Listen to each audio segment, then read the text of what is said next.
En la sala del trono real, el rey se reúne con sus ministros preguntando cuándo se completarán los trabajos de reparación del ferrocarril.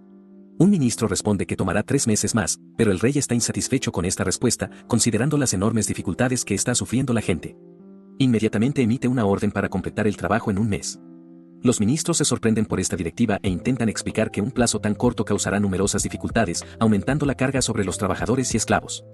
Suplican al rey que reconsidere su decisión, pero sus palabras parecen tener poco efecto. Mientras tanto, el historiador real escribe diligentemente el desarrollo de la reunión, capturando cada detalle. El rey contraargumenta a sus objeciones, diciendo que si los ministros realmente se preocupan por las quejas del pueblo, deberían unirse personalmente al esfuerzo para agilizar las reparaciones. A menos que prefieran que él mismo se encargue de la tarea. Ante la falta de alternativas, los ministros acceden a regañadientes a completar las reparaciones del ferrocarril en el plazo de un mes. El rey se da cuenta de que el historiador sigue escribiendo y pregunta qué está registrando exactamente. Sobresaltado, el historiador responde rápidamente que está haciendo todo lo posible por escribir más rápido. Divertido pero sin alterarse, el rey anuncia a los ministros que se reunirán nuevamente en 30 minutos, ya que tiene hambre y necesita comer algo. En la herrería, King Hino está martillando una pieza de hierro incandescente cuando un hombre irrumpe visiblemente irritado. El hombre, Búho, regaña a Hino por no responder a sus llamadas. Hino explica que ha estado concentrado en fabricar un cuchillo de sashimi de alta calidad. Percibiendo la mirada fría de Búho, aclara que es un cuchillo de filete encargado por un restaurante japonés en Seúl. Búho se suaviza y le entrega una caja de comida preparada por su madre, a lo que Hino expresa su sincero agradecimiento. Mientras Byung-go deambula por la tienda, ve una pistola y se alarma de inmediato. Exige saber por qué Hino está fabricando ese tipo de objeto en Corea. Hino explica rápidamente que se trata de una pistola de utilería encargada por un cosplayer extranjero. Aliviado, Búho examina la pistola más de cerca y nota un alambre de acero incrustado en la utilería. Furioso, le da un golpe en la cabeza a Hino, cuestionando por qué incluiría un elemento tan peligroso. Hino se defiende diciendo que solo quería cumplir con las especificaciones exactas del cliente. Aún inquieto, Búho insiste en revisar el almacén de Hino. Hino accede y revela una serie de productos químicos. Cuando le preguntan, Hino asegura que todos los materiales fueron obtenidos legalmente. Sin embargo, Búho sigue preocupado, recordándole a Hino cuánto esfuerzo le costó separarlo de su tío problemático en los Estados Unidos.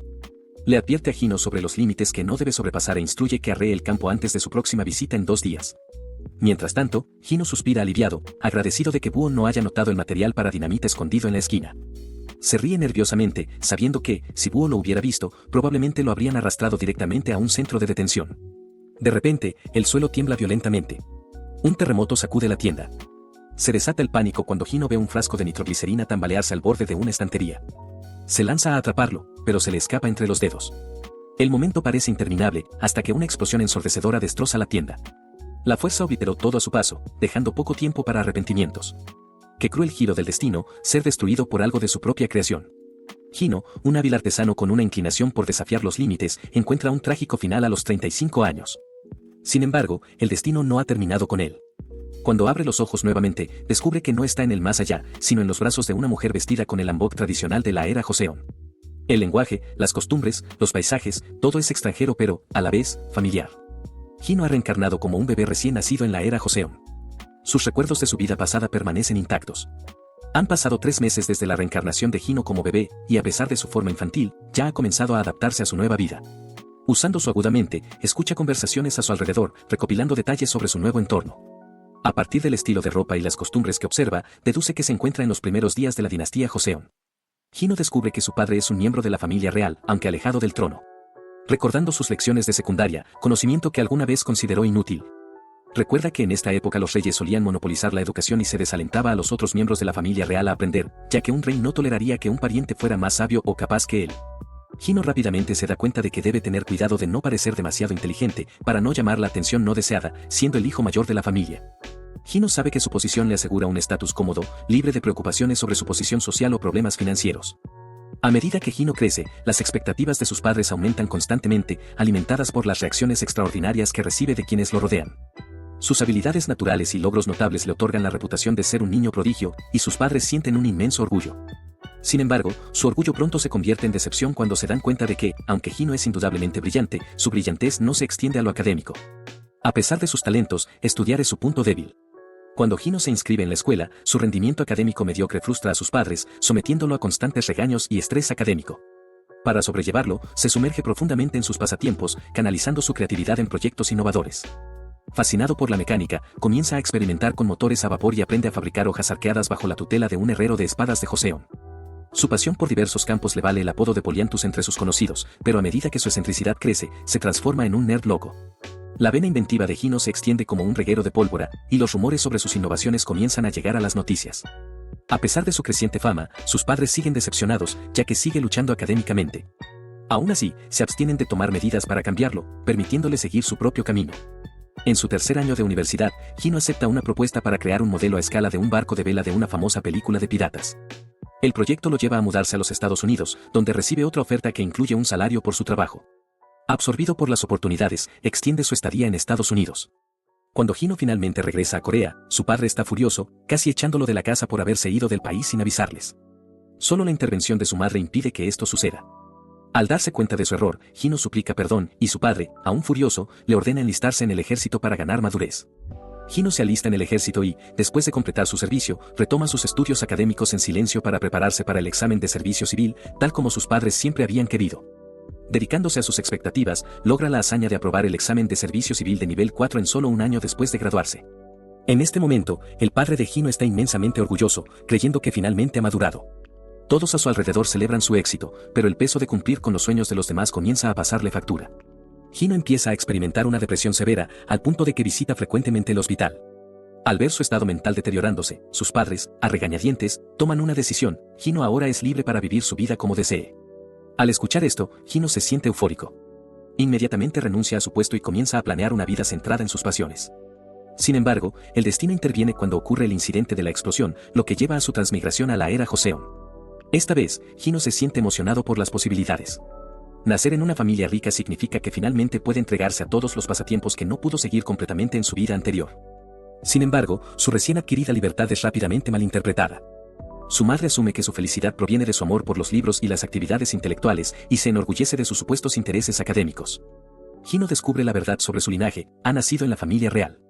Esta realización le golpea con fuerza cuando conoce al príncipe heredero y escucha conversaciones que revelan la identidad de su padre como Seon, el Grande, una figura legendaria en la historia de Joseon. El rey Seon, el cuarto rey de la dinastía Joseon, es conocido por su sabiduría y contribuciones, como la creación de los sonidos apropiados para instruir al pueblo, siendo venerado como uno de los monarcas más grandes de Corea. Su legado inspira asombro a lo largo de la historia. Hino, ahora su hijo, se ve abrumado por la revelación de que esta figura legendaria es su padre. En el primer cumpleaños de Hino, se celebra una tradición costumbrista para predecir el futuro del niño, permitiéndole escoger un objeto de una mesa. Mientras Hino observa los objetos, algo inesperado llama su atención: los pendientes de un príncipe. Fascinado por la intrincada artesanía de la época, los elige, marcando el final de una celebración caótica pero exitosa. El príncipe mayor, Gran Príncipe Yanjon, afloja ligeramente su túnica durante los festejos. Su hermano menor, el Gran Príncipe Chonjon, nota esto e insiste en que Yanjon se vista adecuadamente, recordándole su papel como figura pública de la nación. Mientras tanto, el Gran Príncipe Aorong, el segundo hermano, lleva a Hino en brazos, observando el intercambio. Pronto estalla una discusión entre Yanjon y Chonjan debido a sus ideales contrastantes sobre el futuro del país. Las visiones de los dos hermanos chocan, con Yanjon afirmando su autoridad como príncipe heredero y declarando que, aunque Chonjan pueda ser inteligente, su papel será ayudarlo cuando ascienda al trono. Esta proclamación alimenta una rivalidad tácita, intensificando la competencia entre los dos príncipes sin que ellos se den cuenta. El rey Taejong, el tercer monarca de la dinastía Joseon, recibe informes sobre el Lord Nam, el consejero estatal derecho, que parece alinearse con el gran príncipe Chonyang, el tercer príncipe. Al observar la situación, el rey Taejong decide no interferir, eligiendo en su lugar permitir que los eventos se desarrollen naturalmente. Esta decisión se convierte en un factor crucial en la creciente tensión dentro de la familia real. La postura ambigua del rey Taejong alimenta la intensa competencia por el trono. El gran príncipe Yanjon, originalmente una persona de espíritu libre, lucha bajo la inmensa presión de la carrera por la sucesión. Incapaz de sobrellevarla, recurre a la caza y la disipación como medios para aliviar su estrés, lo que deteriora aún más su imagen como un heredero adecuado. La creciente tensión lleva a los retenedores reales a intervenir en un intento de evitar una repetición de las rebeliones pasadas entre los príncipes. Park Jun, uno de los principales retenedores, se acerca a Chiman, el líder de la facción que apoya al gran príncipe Chonyang, instándole a abandonar sus aspiraciones al trono y a mantener la decencia. Sin embargo, Chiman desoye la advertencia, resuelto en su lealtad hacia Chonjan. Finalmente, la historia sigue su curso predestinado. El rey Taejong, influenciado por los eventos y el carácter de sus hijos, levanta su mano en favor del gran príncipe Chonjan, declarando formalmente que él será el nuevo príncipe heredero. Después de que Chonjan es declarado príncipe heredero, su esposa asume el rol de princesa consorte, encargándose del palacio interior desde ese día. Ella asume la responsabilidad de mantener la armonía y el orden dentro de los cuartos reales. Su diligencia impresiona a la corte e incluso el rey Taejong reconoce su competencia. Mientras tanto, el rey sigue maravillado por las extraordinarias habilidades de Mon, anteriormente Hino, cuya inteligencia e innovaciones asombran a todos, especialmente dada su juventud. Durante una breve conversación entre el rey Taizong y la princesa consorte, discuten sobre su padre y su rol en la dinámica cambiante del reino. A pesar de su compostura, el peso de sus responsabilidades y la influencia de su familia se sienten en el fondo.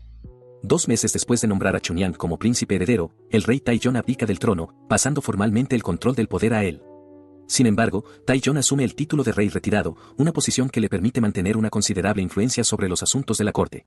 Esta dualidad es intencional, ya que Taizong alberga profundas sospechas sobre los parientes maternos de Chunyan, cuya influencia política ha aumentado tras su coronación. Las dudas de Taizong pronto se ven confirmadas cuando tiene lugar una reunión secreta entre figuras influyentes, donde Kang Sanjin critica abiertamente la persistente presencia del rey retirado, sugiriendo que la autoridad del actual monarca está eclipsada por la presencia constante de Taizong, lo que implica que el rey retirado no ha cedido realmente el control. Cuando el rey se entera de la reunión, se enfurece, creyendo que no conocen su lugar. Exige castigos para los involucrados. La reina ruega por él, sabiendo que la familia de su nuera está implicada, pero el rey no hace caso a su petición. Como resultado, Kang Sanjin es sentenciado a muerte, mientras que Chiman recibe una condena de cadena perpetua. Los miembros de la familia materna de Kang son vendidos como esclavos.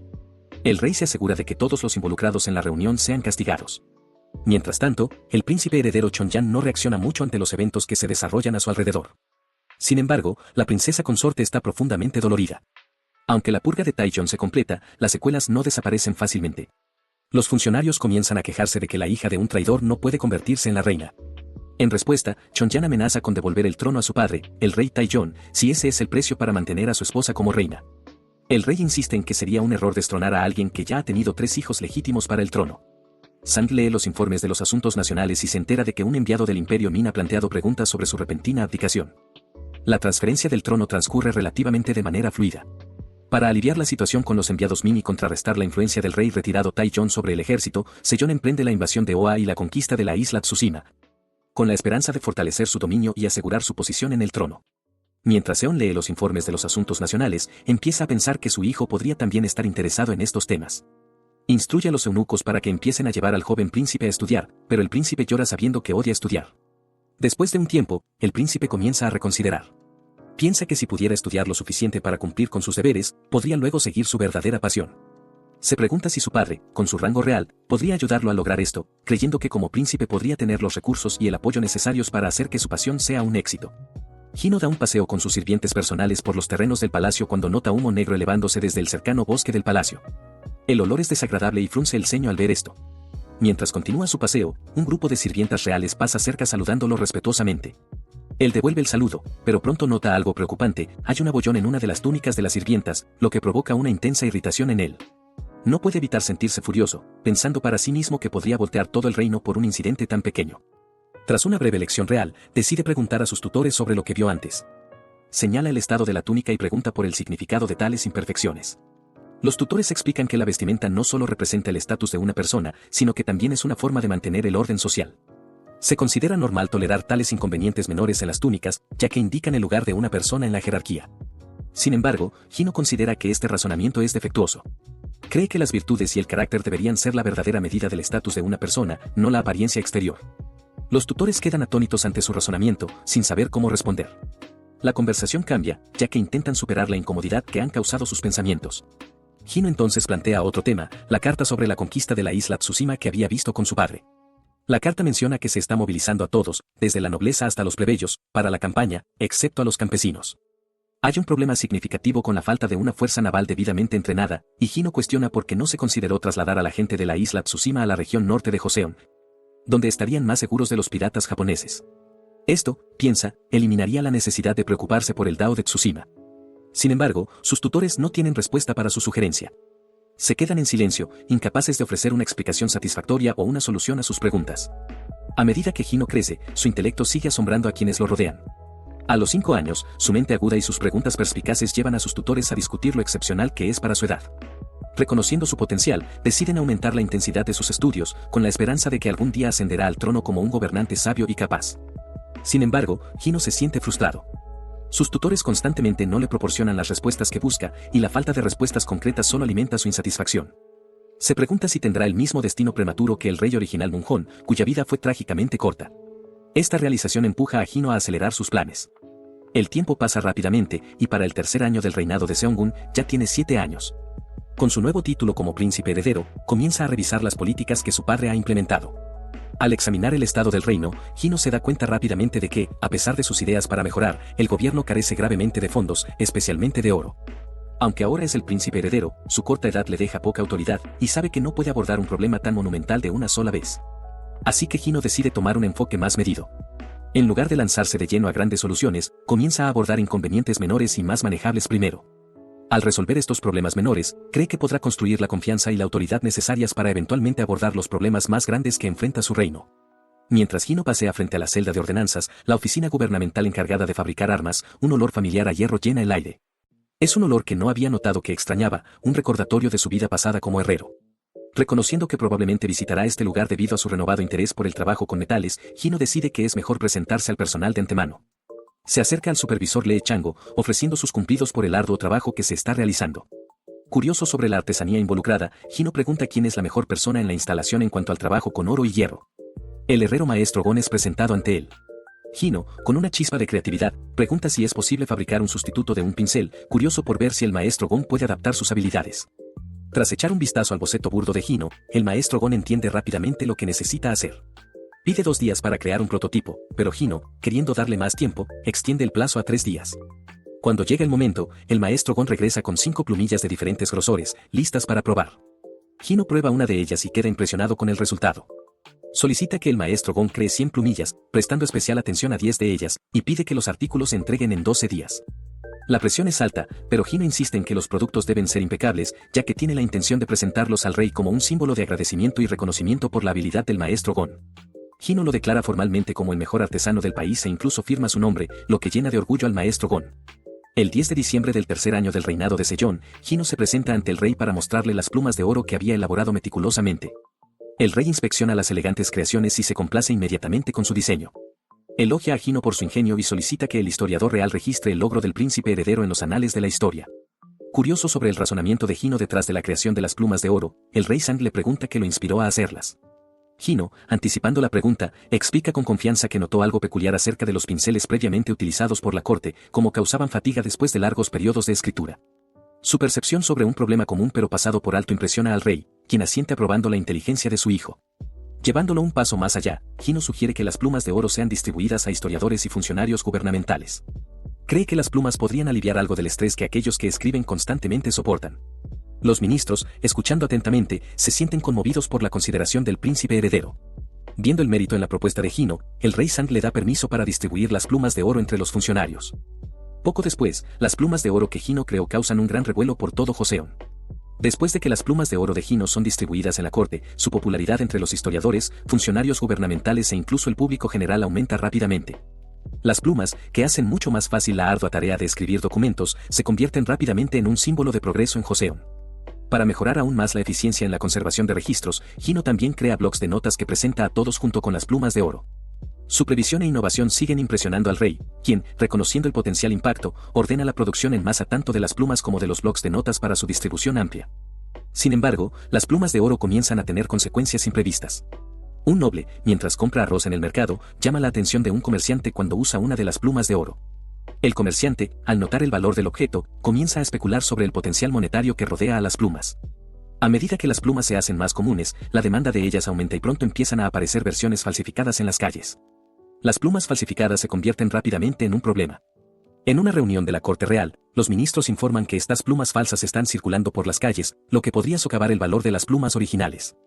Consideran que es un crimen grave que debe ser abordado con rapidez. A pesar de sus preocupaciones, el rey Sang llama a Hino, como creador de las plumas de oro, para que comparta sus pensamientos sobre cómo manejar la situación. Hino, siempre reflexivo, escucha atentamente las preocupaciones de su padre. Tras considerar la situación, le pide con confianza al rey que le permita encargarse del asunto. Hank, confiando en las habilidades de su hijo, le da permiso para hacerse cargo de la situación. Un mes después, Hino llega al Ministerio de Impuestos, donde se han reunido los comerciantes responsables de distribuir las plumas. Al llegar, lo saludan con respeto y cortesía, sabiendo la importancia de la visita del príncipe heredero. Hino, sin dudarlo, aborda el asunto en cuestión, las plumas de oro falsas. Los comerciantes, sorprendidos por la acusación, aseguran de inmediato a Hino que no tiene ninguna participación en la producción ni en la distribución de las plumas falsas. Hino tranquiliza a los comerciantes, diciéndoles que no está allí para acusarlos de ningún delito. Les pide que se pongan de pie y luego explica calmadamente su plan para el futuro. Tiene la intención de confiar la producción de plumas de oro, así como plumas comunes, a uno de los grupos de comerciantes presentes. Sin embargo, deja claro que los comerciantes que produzcan plumas de oro deberán pagar el 20% de las ganancias de las ventas al gobierno. Además, establece un precio máximo para las plumas de oro en el mercado, diciendo que el precio de venta no debe exceder el 60% del costo incurrido en la fabricación de las plumas.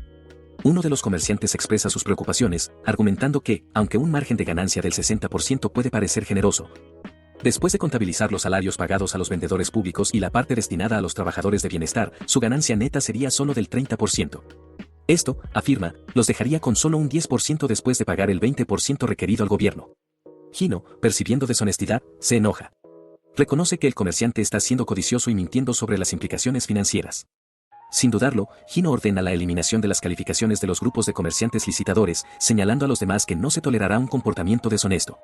Los demás comerciantes, al ver la postura firme de Hino, rápidamente cumplen con sus demandas. La sesión de licitación de las plumas de oro concluye sin más interrupciones y nadie más intenta engañar o interrumpir el proceso. Posteriormente, Hino se encuentra con Unichi-Yoe, quien había actuado como el comerciante anteriormente. Le agradece por su trabajo, ya que le permitió a Hino tomar control sobre los comerciantes y mantener el orden durante el proceso de licitación. Sin embargo, no todos están contentos con las acciones de Hino. El inspector general Sunum se acerca al rey Sehang con una solicitud, aconsejando que el rey no siga los planes de Hino. Argumenta que el enfoque del príncipe heredero podría no ser el mejor para el reino y que sus preocupaciones podrían generar complicaciones en el futuro. Este es el primer momento en que Hino enfrenta oposición desde su reencarnación como Heang.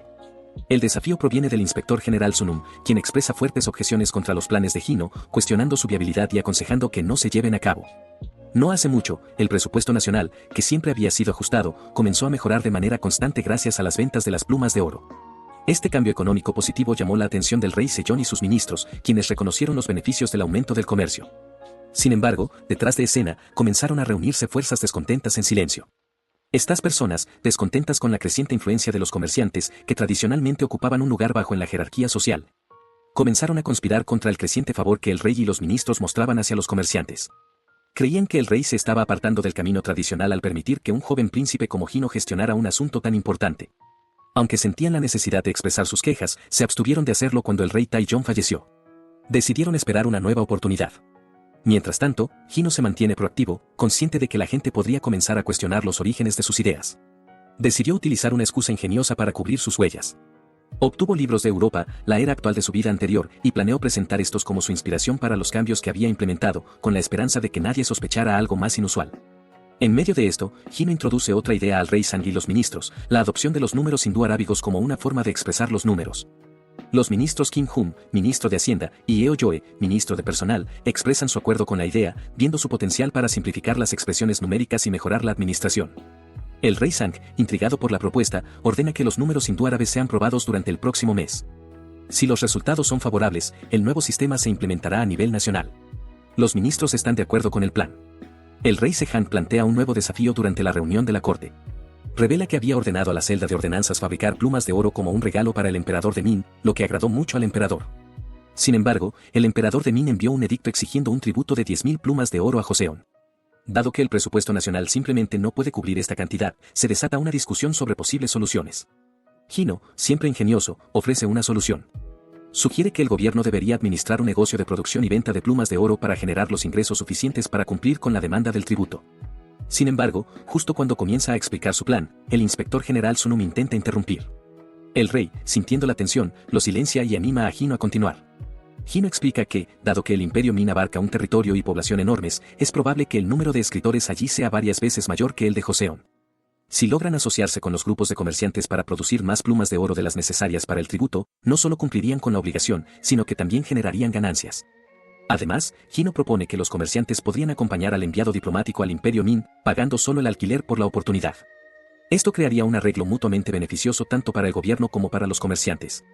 A pesar del plan bien pensado de Hino, el inspector general Sunum se opone rotundamente, afirmando que, aunque el plan podría generar riquezas, también conduciría al exceso y al lujo, lo que podría corromper a la gente. El ministro de Derechos respalda la postura del inspector general, argumentando que Hino no entiende las complejidades de los asuntos nacionales y la diplomacia, y que debería estudiar más antes de hacer tales propuestas. Hino, imperturbable, responde con hechos para contrarrestar sus argumentos. Señala que aproximadamente 400 funcionarios gubernamentales y 1000 plebeyos usan plumas de oro cada mes, demostrando la demanda de las mismas. Esta revelación deja sorprendidos al inspector general, quien inmediatamente se disculpa por sus objeciones anteriores. Gino continúa, insistiendo en que el acompañamiento de los comerciantes al Imperio Min es esencial para el bienestar del pueblo del país. Para respaldar aún más su argumento, Gino presenta al rey un libro detallado sobre la geografía del mundo, incluyendo información sobre el Imperio Min y sus países vecinos, ilustrando la magnitud de la oportunidad. Sin embargo, el inspector general Sunum intenta oponerse nuevamente a la lógica de Gino, pero este responde con una analogía poderosa: incluso un noble rompería las reglas para alimentar a su hijo hambriento. De la misma manera, el rey, como padre de la nación, debe ser responsable del bienestar de su pueblo. Si hay una forma de mejorar la salud financiera del país, deberíamos aprovecharla. El rey, profundamente impresionado por la lógica de Gino y su dedicación al bienestar de la nación, hace un cumplido informal a su hijo frente a toda la corte. Los ministros quedan sorprendidos por los comentarios del rey, lo que indica su creciente confianza en las habilidades y visión de Gino. La corte cae en un extraño silencio después de la inesperada exclamación del rey. King Sang, recuperando rápidamente la compostura, dirige nuevamente su atención a Gino, instándolo a continuar. Gino, sin verse afectado por el cambio repentino en la atmósfera, sigue con su argumento, destacando la necesidad de que el gobierno aborde el hambre de la gente común. Insiste en que, aunque no puedan enseñar completamente a los plebeyos cómo superar el hambre, al menos pueden asegurarse de que no se queden sin comida. El rey, conmovido por la pasión de Gino, hace otro comentario de aprobación, pero Gino, sintiendo la creciente tensión, considera que es el momento de concluir su discurso. Luego, cambia la conversación a preparativos para futuras calamidades, como sequías y hambrunas. Gino desafía a los ministros preguntándoles si creen que la dinastía Joseon carece de virtud y compromiso con su gente, especialmente a la luz de las acciones tomadas tanto por el rey anterior como por el actual para ascender al trono. Los ministros, sorprendidos por las atrevidas palabras de Gino, entran en pánico y rápidamente suplican al rey que los comprenda. El rey Sang, reconociendo la dureza del discurso de Gino, está de acuerdo en que el joven príncipe debería moderar sus palabras en el futuro, pero está completamente de acuerdo con el mensaje central de Gino. El bienestar de la gente siempre debe ser lo primero. Anuncia que el plan de Gino se llevará a cabo, incluyendo el tributo al emperador de Min. La atmósfera cambia, y los ministros reconocen en silencio la decisión del rey. Gino luego propone una nueva idea: si no hay embalses existentes para prepararse para las sequías, el gobierno puede organizar a la gente para trabajar juntos en la construcción de embalses, a cambio de su trabajo. Los obreros recibirían grano, lo que ayudaría a prevenir la hambruna en tiempos de crisis. El rey y los ministros se muestran impresionados por la practicidad de la sugerencia de Gino, coincidiendo en que es un excelente plan. El rey Seon, ahora claramente impresionado por el liderazgo de su hijo, se vuelve hacia Gino y le pide que comience a participar en las discusiones políticas una vez que se hayan completado los próximos derechos ancestrales. El rey cierra la asamblea matutina con una advertencia severa a los ministros, quienes rápidamente suplican su misericordia al darse cuenta de la gravedad de sus palabras. Más tarde, en una reunión privada, los ministros reprenden al inspector general Sunum por oponerse a las ideas de Gino durante la asamblea. Sunum, intentando defender su postura, afirma que su preocupación es por la estabilidad futura del país. Sin embargo, está claro que su posición ha perdido apoyo y no está dispuesto a ceder. Sus ambiciones siguen centradas en elevar al rey a la estatura de un gobernante sabio. Mientras tanto, en las cámaras reales, el rey Sejong discute el discurso de Gino con la reina. El rey está impresionado por la inteligencia y previsión que Gino ha demostrado, especialmente considerando su joven edad. La reina también está orgullosa de su hijo, pero hay un tono de cauteloso optimismo en su voz. Una vez que la reina se retira y los sirvientes salen de la habitación, la sonrisa del rey Sejong se desvanece. Comienza a reflexionar sobre la creciente oposición dentro de la corte, particularmente del inspector general y los ministros leales a su padre, el rey Taejong. Sabe que no están alineados con su visión para Joseon y contempla qué hacer con ellos. Sus pensamientos se centran en la idea de rodearse de súbditos que lo escuchen solo a él, súbditos que apoyen su visión para una nación fuerte y próspera. En medio de la presión de cumplir con el plazo para la producción de plumas de oro, Gino se encuentra en una situación difícil. A pesar del éxito inicial del plan, la realidad del proceso de producción comienza a ralentizarse. La complejidad y delicadeza requeridas para trabajar con oro están ralentizando el progreso, y los artesanos solo pueden completar un número limitado de plumas en el tiempo permitido. El rey Sejong, habiendo confiado en el juicio de su hijo, ordena al Ministerio de Tributación proceder con la producción, pero Gino siente la urgencia a medida que el plazo se acerca. Sabiendo lo grave de la situación, Gino se acerca a su padre y pide permiso para convocar al representante de los comerciantes. El inspector general, siempre sospechoso del creciente poder de Gino, inmediatamente plantea una objeción, expresando su preocupación de que la participación de los comerciantes complicaría las cosas. Sin embargo, el rey Sejong rápidamente silencia las objeciones del inspector general, mostrando más confianza en las decisiones de su hijo. Le concede a Gino la autoridad para llamar al representante de los comerciantes sin vacilar. Gino entonces dirige su atención al retraso en la producción de las plumas de oro. Pregunta directamente al representante de los comerciantes cuál es la causa del retraso. El representante explica que tratar con oro es un proceso intrincado que requiere gran habilidad y concentración. Debido a la precisión necesaria, solo una persona puede asignarse a cada pluma de oro, lo que hace imposible acelerar el proceso sin sacrificar calidad. Al darse cuenta de la gravedad de la situación, Hino decide que la única solución sería hablar personalmente con el maestro artesano. Sin embargo, antes de que pueda avanzar con este plan, el inspector general nuevamente intenta bloquearlo, receloso del creciente control de Hino sobre el asunto. Una vez más, el rey Sehang, mostrando una rara pero firme determinación, silencia las objeciones del inspector general. El rey advierte al inspector general que cuestionará su lealtad si sigue oponiéndose a los planes de su hijo. La severidad de las palabras del rey deja claro que no se tolerará más desacuerdo. Hino se sienta en una habitación tranquila en su residencia, sintiendo el peso de los eventos del día. La discusión con el maestro artesano le ha pasado factura, pero sabe que era necesario. La idea de la división del trabajo, inspirada en cómo las damas de la corte gestionan la cocina bajo las órdenes de su líder, tiene el potencial de revolucionar el proceso de producción, permitiéndoles cumplir con el plazo de las plumas de oro. Su padre había quedado impresionado por la sugerencia, pero no sin un desafío del inspector general. El oficial mayor había criticado a Hino por centrarse en lo que consideraba asuntos triviales en lugar de adherirse a la sabiduría del pasado. El enfrentamiento había sido tenso, con el rey Sehang creciendo frustrado por la constante oposición del inspector general, exigiendo su lealtad y respeto por el juicio de Hino. Después de una disculpa por parte del inspector general, el asunto parecía resuelto, pero Hino no podía evitar sentir la presión que aumentaba desde todos los frentes. Mientras Hino reflexiona sobre la asamblea anterior, se da cuenta de cuánto ha cambiado su papel en la corte. Su padre, el rey Sehang, lo ha estado convocando con más frecuencia, y Hino comienza a sentir el peso de su creciente influencia. Su enfoque había sido encontrar soluciones prácticas, como la división del trabajo para la producción de plumas de oro. Pero Hino sabe que hay mucho más por hacer para fortalecer verdaderamente el trono y garantizar la estabilidad del reino. Entiende que primero debe llenarse el tesoro nacional, esto requiere capital. Y sabe que la clave para asegurar ese capital radica en la exitosa culminación del proyecto de las plumas de oro y en las otras estrategias económicas que tiene en mente. Decidido a seguir adelante, Hino decide visitar a su padre. Sabe que las discusiones en curso sobre el enviado al Imperio Ming son cruciales. Hino cree que hay un asunto importante que debe confirmarse con el emperador Ming y quiere asegurarse de que todo esté en orden para el viaje. Las apuestas son altas, no solo para el éxito del tributo de las plumas de oro, sino también para las ambiciones más amplias de la dinastía Joseon. Mientras tanto, el inspector general y sus cortes se reúnen, susurrando entre ellos sobre la última visita de Hino al rey. Se preguntan qué nuevos desarrollos traerá esta vez. Todos en la corte se quedan sorprendidos cuando Han camina con confianza hacia su padre, el rey Sehang, quien está sentado en el trono.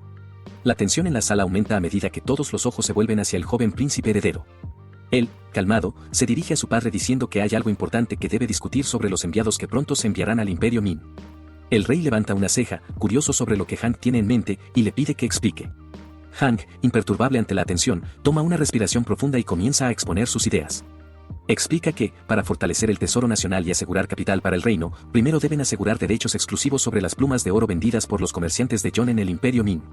Hank sabe que la recepción de las plumas de oro en el Imperio Ming será excepcionalmente positiva debido al prestigio y la calidad asociados con ellas. Al controlar el comercio de estas plumas, Joseon podría establecer una fuente constante de ingresos. Hace una pausa, mirando a su padre en busca de alguna señal de aprobación, y continúa. Dado que el Imperio Ming a menudo exige suministros excesivos de los estados tributarios, Hank sugiere que también deben asegurar un decreto que prohíba que el Ming haga demandas excesivas sobre los enviados de Joseon durante sus visitas. El reino no debe estar a merced de solicitudes irrazonables, en cambio, deben buscar una relación equilibrada y mutuamente beneficiosa. Sin embargo, sus palabras encuentran una oposición inmediata de uno de los oficiales de alto rango presentes en la corte. El oficial, claramente antagonizado por la sugerencia de Hank, argumenta que es sumamente descortés para un reino tributario protestar contra las demandas de un gran imperio como el Ming. El oficial subraya que la posición de Joseon es de sumisión y que tales protestas podrían poner en peligro la relación con el Imperio Ming. Hank, imperturbable, refuta el argumento del oficial con firmeza, negándose a estar de acuerdo con la afirmación de que Joseon debe simplemente ceder a cada demanda hecha por el Ming. Deja claro que, si bien deben respetar la relación con el Imperio Ming, también es importante preservar la dignidad y autonomía de Joseon. La sala queda en silencio por un momento mientras la tensión aumenta entre el príncipe heredero y el oficial. El rey Sehang observa atentamente, tratando de medir la situación. El oficial, aún sin querer ceder, insiste en que Han no comprende completamente las complejidades de los asuntos nacionales y la diplomacia. Insinúa que la perspectiva del príncipe heredero podría ser demasiado simplista, demasiado centrada en las ganancias financieras en lugar de en el delicado equilibrio de las relaciones internacionales. Hank se mantiene firme ante el rey, dirigiéndose al oficial que ha rechazado su idea. Apunta con calma como los caminos siempre están bloqueados por carretas cargadas de mercancías cada vez que un enviado del Imperio Ming llega y se va. Explica que ha detectado que las mercancías son riquezas robadas del tesoro de Joseon y de su pueblo. Sus ojos se fijan en los del oficial mientras deja claro que el oficial ha estado sometiéndose ciegamente a los caprichos del Ming, cómplice de estas prácticas. La sala cae en un profundo silencio mientras Hank expone la verdad, hablando con una fuerza y claridad que dejan al oficial sin palabras. Hank, nunca queriendo hacer acusaciones sin pruebas, respalda sus afirmaciones con evidencia sólida. Luego se vuelve hacia su padre, el rey Sehang, pidiendo permiso para liderar a los enviados esta vez. También expresa su intención de pedirle al mentor que ponga fin a esta práctica corrupta, sin importar el costo. La mirada del rey Seongun permanece firme, su rostro inexpresivo. No está inmediatamente convencido por la propuesta de su hijo. Aunque Hank ha mostrado una gran pasión, el rey sigue dudando de que su hijo esté preparado para tal tarea. A pesar de las aseguraciones de Hank sobre su capacidad, el rey parece incierto, pensando que el riesgo puede ser demasiado grande para un joven príncipe.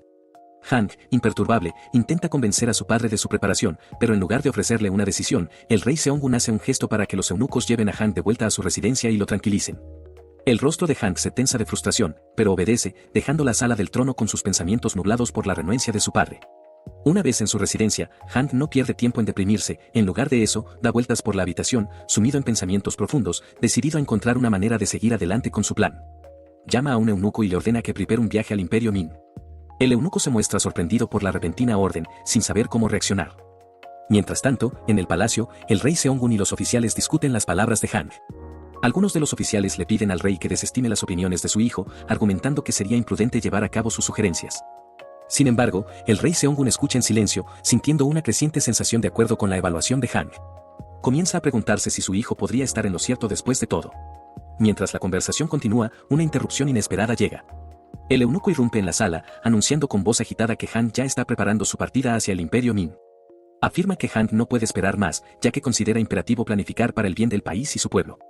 La sala se llena de sorpresa y confusión ante la noticia. Los oficiales intercambian miradas nerviosas, preguntándose a dónde exactamente planea ir Hank y por qué está actuando tan abruptamente. El rey Seongun está tanto decepcionado como perplejo. Esperaba que su hijo tomara el tiempo necesario para calmarse, como le había ordenado. El rey Chunyan sale y se encuentra con 2 eunucos del palacio este. Los detiene y les pregunta hacia dónde se dirigen. Ellos responden que han recibido la orden de registrar todos los artículos entregados a los enviados del Imperio Ming desde el reinado del monarca anterior. Inmediatamente, la expresión del rey se endurece al darse cuenta de que esto es obra de su hijo Hank.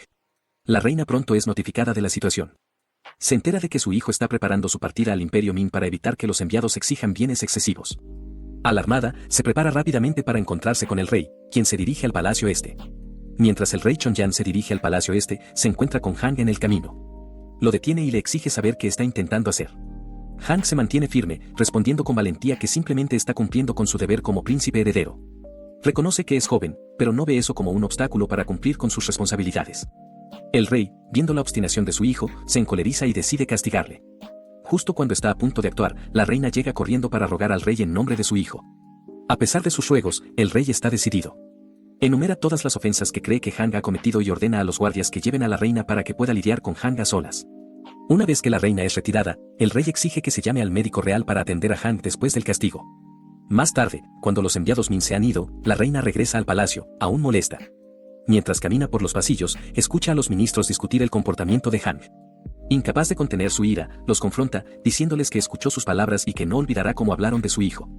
De vuelta en el palacio, el rey, ahora en un estado más tranquilo, comienza a revisar los documentos que Hank había solicitado, dándose cuenta de que los puntos de su hijo eran válidos. Se vuelve hacia los ministros, frustrado, y les pregunta por qué no reconocieron la verdad en las palabras de su hijo. Cuando ninguno de ellos puede dar una respuesta satisfactoria, les ordena que decidan sobre el representante y la ayuda para el enviado dentro de 2 horas. Les advierte que, si no lo hacen, los juzgará por alta traición. Esa noche, incapaz de dormir, la reina camina por los jardines del palacio solo para encontrar al rey también fuera. Aprovechando la oportunidad, le pregunta por qué castigó tan severamente a Hank. El rey suspira, explicando que, aunque no quería castigar a su hijo, sentía que era necesario. Él admite que ahora ve que Hank posee la naturaleza de un sabio, pero que tal sabiduría no debe mostrarse tan abiertamente frente a los ministros. El rey explica que debe guiar a Hank con cuidado y que ahora entiende por qué las acciones de su hijo fueron necesarias. Mientras la reina y el rey discuten estos asuntos, Hank, de pie cerca de ellos, escucha su conversación. Hank se sienta en silencio, observando a su hermano menor, Yu, jugar sin preocupaciones. Mientras lo observa, su mente vuelve a los oscuros eventos que sabe que están destinados a suceder según la historia. Sabe que en el futuro, Yu será responsable de un violento levantamiento en el palacio, uno que llevará a la trágica caída de su familia. Hank es plenamente consciente de que Yu finalmente traicionará y matará a Munhon, el legítimo rey de Joseon, para tomar el trono por sí mismo. Los eventos son claros en la mente de Hank. Cuando el sobrino de Yu, Dan-jon, ascienda al trono, será Hank quien lidere el golpe militar, purgando la oposición, y Yu envenenará a su hermano menor, el gran príncipe Anong. Yu finalmente abandonará a sus hermanos, traicionará a su padre y abuelo, y arrojará una oscura sombra sobre la prosperidad de la dinastía Joseon. Hank sabe que este oscuro futuro es inevitable si no se interviene, por lo que comienza a pensar en una forma de intervenir antes de que Yu comience a mostrar señales de su verdadera naturaleza. Su plan es asegurarse de que Yu trabaje bajo su guía, manteniéndolo cerca hasta su eventual muerte. Decidido a actuar, Hank se levanta y camina hacia donde están jugando sus dos hermanos. Ellos lo saludan calurosamente, pero Hank, sabiendo que el futuro de Yu está en peligro, le pide a Yu que venga a estudiar con él esa noche. Para su sorpresa, Yu rechaza la oferta, insistiendo en que quiere estudiar solo.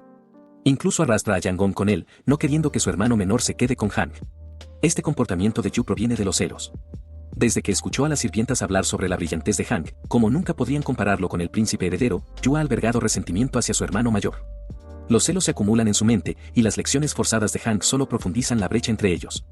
Durante una de esas lecciones, Hank intenta con todas sus fuerzas hacer que la sesión sea atractiva y amena, pero Yu permanece taciturno e indiferente, frustrado por la superioridad intelectual de Hank. Yu abandona abruptamente la lección, declarando que tiene su propio maestro personal y que no necesita a Hank. Al día siguiente, mientras Yu es enseñado por su propio maestro, Hank observa desde las sombras, sorprendido por el cambio repentino de Yu. Yu, que previamente había tenido dificultades en las lecciones, ahora afirma ser más inteligente que antes. Trabaja diligentemente con su maestro, sin causar problemas y dominando rápidamente el material. Hank, al observar la nueva determinación de su hermano, se sorprende por la transformación. Los libros de historia decían que el gran príncipe Xuan Yu era considerado inferior a Hank en intelecto y capacidad, aunque también señalaban que Xuan era talentoso tanto en artes marciales como literarias. Solo que no tan excepcional como Munjón. Pero ahora, Hank ve que Yu no es tan incompetente como pensaba. Aún así, Hank sabe que debe ser más astuto que él, especialmente si quiere apartar a su hermano del camino de destrucción que lo espera. Hank decide usar este conocimiento a su favor. Se acerca a Yu, fingiendo no saber nada sobre artes marciales, y le pide que le enseñe. Yu, sintiendo que ahora tiene la ventaja, acepta de inmediato, ansioso por demostrar su propia genialidad. Hank, haciéndose pasar por un tonto inexperto, le permite enseñarle, fomentando el creciente orgullo de Yu por sus habilidades marciales. Yu se regocija en la sensación de superioridad, creyendo que finalmente ha encontrado algo en lo que realmente es el maestro. Las mujeres nobles se ven comentando sobre las tarjetas didácticas que Hank ha creado, admirando cómo el estudio se vuelve divertido con ellas. Expresan cómo creen que sus hijos podrían aprender los caracteres chinos mucho más fácilmente con tales herramientas. Emocionadas, comienzan a hablar con sus maridos sobre su interés en comprar las tarjetas. Los hombres, a pesar de cierta reticencia, finalmente acceden a la insistencia de sus esposas de adquirir las tarjetas para sus hijos. 3 de estos nobles son luego vistos visitando a Hank, pidiéndole que les venda las tarjetas. Hank, con su calma habitual, les dice que venderá las tarjetas por 3 medidas de arroz. Explica que la primera medida cubrirá el costo de los materiales utilizados para hacer las tarjetas, la segunda medida irá al Tesoro Nacional y la tercera medida será para su uso personal, dejado sin opciones. Los hombres aceptan su precio y compran las tarjetas. Más tarde, el rey está tomando su comida cuando Hank irrumpe en la sala, claramente preocupado. Se queja de que su padre está comiendo carne nuevamente, evitando constantemente las verduras. Hank se obsesiona cada vez más con la dieta del rey, tanto que comienza a sentirse extraño incluso para quienes lo rodean. Después de varios días en los que Hank se ocupa de las comidas del rey, el rey Sang, incapaz de tolerar la constante interferencia, le pide a los sirvientes que lo saquen de su habitación. Sin embargo, Hank, aún preocupado por la salud de su padre, decide tomar el asunto en sus propias manos. Al darse cuenta de que no puede cambiar el amor del rey por la carne, trabaja con el maestro artesano para idear una solución creativa. Tras pensarlo mucho, Hank crea un dispositivo, una cuerda para saltar con una campana atada. Explica con orgullo que este es un excelente plan para ayudar a mejorar la salud del rey, combinando ejercicio con un poco de diversión. Hank le explica a su padre que la cuerda para saltar puede mejorar significativamente su salud. Le muestra cómo usarla saltando con ella, lo que sorprende tanto al rey como a los ministros. Sin embargo, a pesar de la demostración, el rey sigue sin estar convencido, viéndolo como nada más que saltos normales. Hank, con su calma y persuasión habitual, le dice al rey que ha leído algunos libros occidentales que explican que las personas que se sientan durante largos periodos tienden a desarrollar cuerpos inferiores más débiles. Le asegura al rey que los ejercicios con la cuerda para saltar fortalecerán sus piernas, enfatizando sus beneficios para los hombres. Aunque el rey y los ministros entienden el mensaje subyacente, el rey sigue siendo escéptico, pero siente la tentación de probarlo. Más tarde, Hank le da instrucciones al jefe de eunucos para asegurarse de que el rey complete al menos 100 saltos cuando use la cuerda para saltar.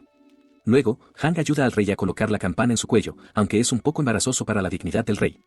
El rey comienza a usar la cuerda para saltar, pero después de un corto tiempo se cansa y le pregunta al jefe de eunucos cuántas veces ha saltado. El jefe de eunucos informa que solo han sido 9 veces, lo que decepciona al rey.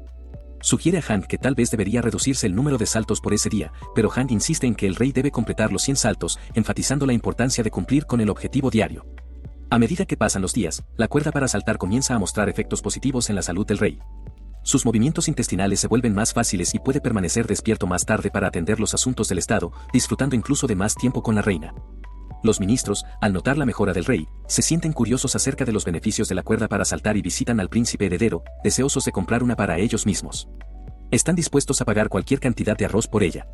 Hank, al notar la oportunidad, aumenta la carga de trabajo del artesano para satisfacer la demanda y también propone una idea a las mujeres interesadas en la cuerda para saltar, pantalones que faciliten el ejercicio.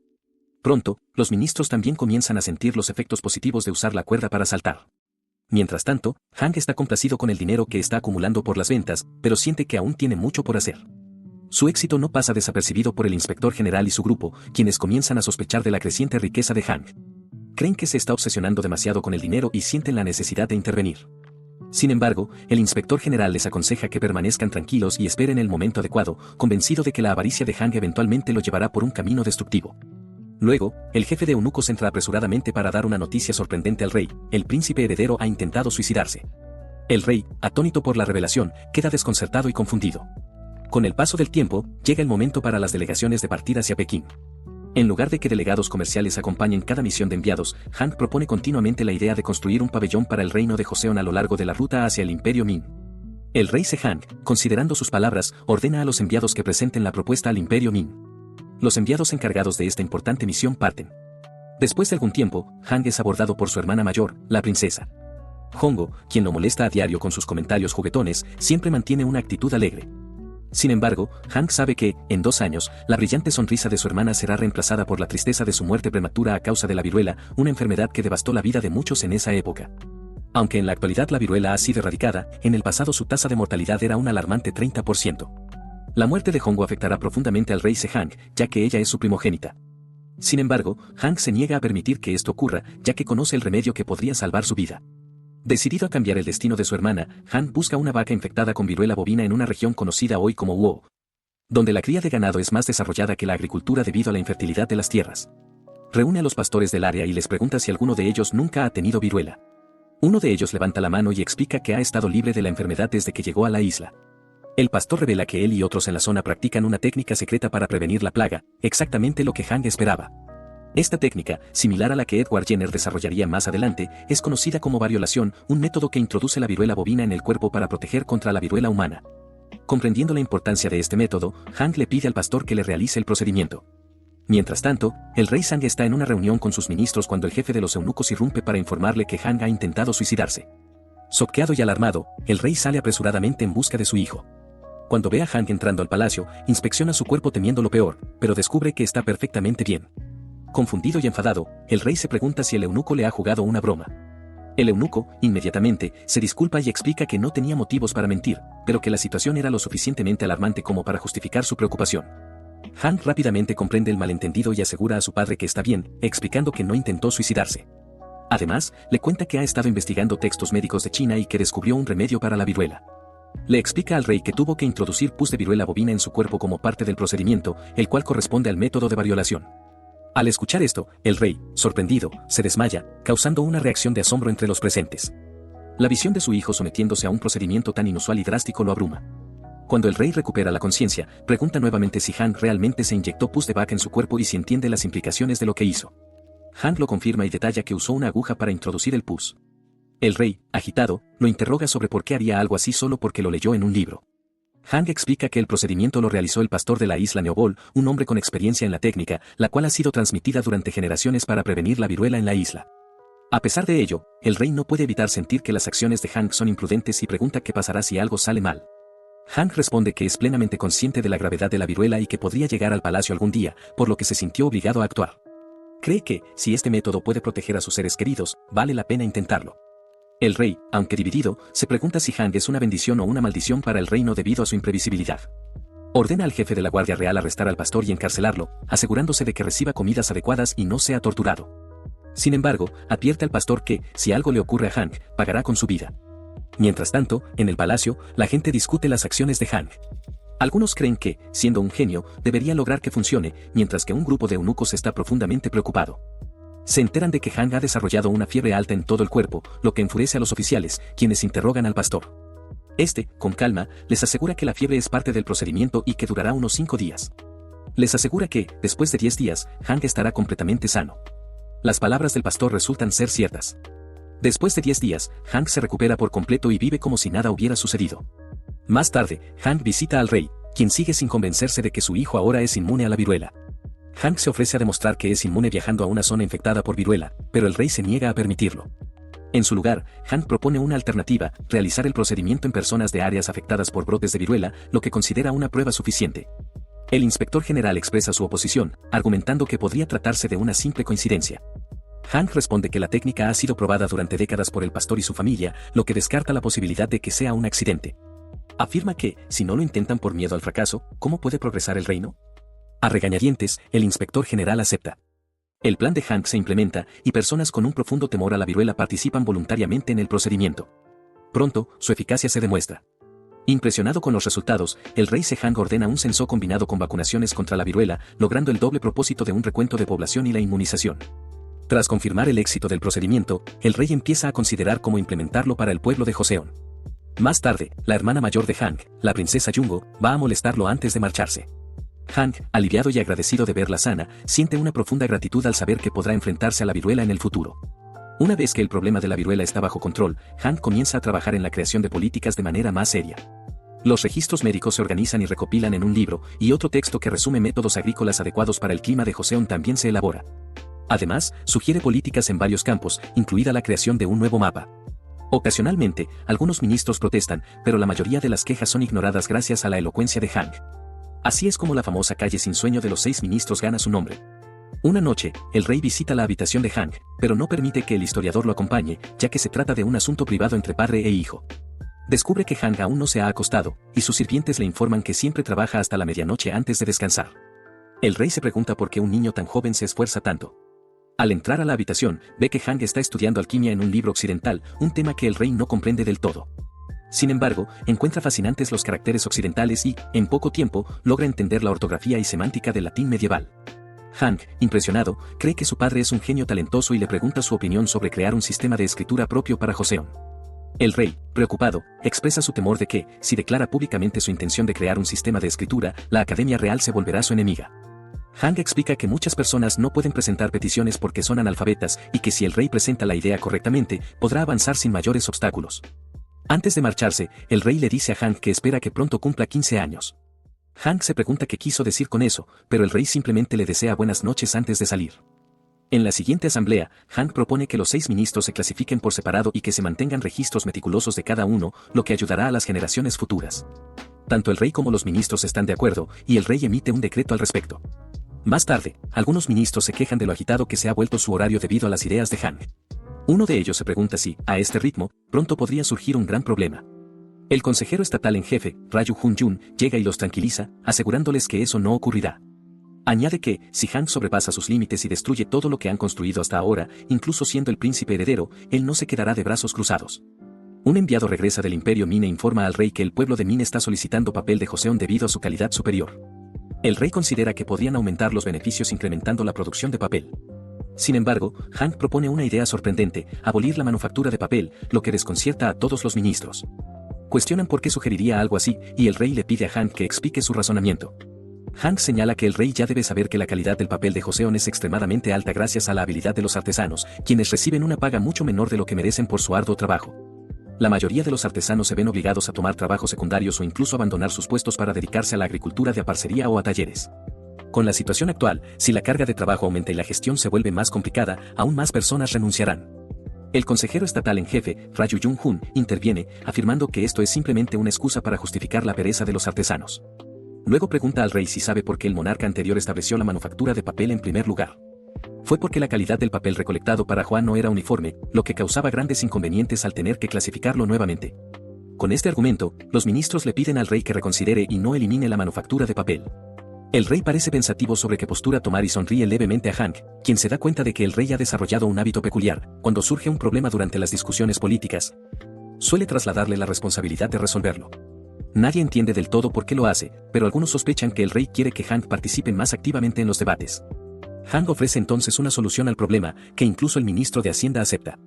El inspector general intenta manifestar su desacuerdo, pero los ministros empiezan a apoyar la idea del príncipe heredero. Hank disfruta viendo cómo se desarrollan los acontecimientos. Poco después, el rey ordena que se investigue adecuadamente el problema de la manufactura de papel antes de seguir la sugerencia de Han. Además, emite un decreto para que Han presente sus puntos de vista políticos sobre los asuntos nacionales en una reunión que se llevará a cabo en el salón del trono principal. Todos los funcionarios civiles de tercer rango en adelante, así como los ministros, deben asistir. El rey le pregunta a Han si puede hacerlo, y este responde que solo necesita 5 días para prepararse. La mayoría de los ministros creen que no hay forma de que Han, con apenas 9 años, pueda dar una presentación convincente sobre asuntos nacionales. Sin embargo, el consejero estatal en jefe, Ryu Jung-hun, les advierte que no subestimen a Han a pesar de su corta edad. Les recuerda que Han cuenta con el respaldo del rey y que todos deben estar bien preparados, enfatizando la importancia de no permitir que regresen los vicios de los reyes anteriores.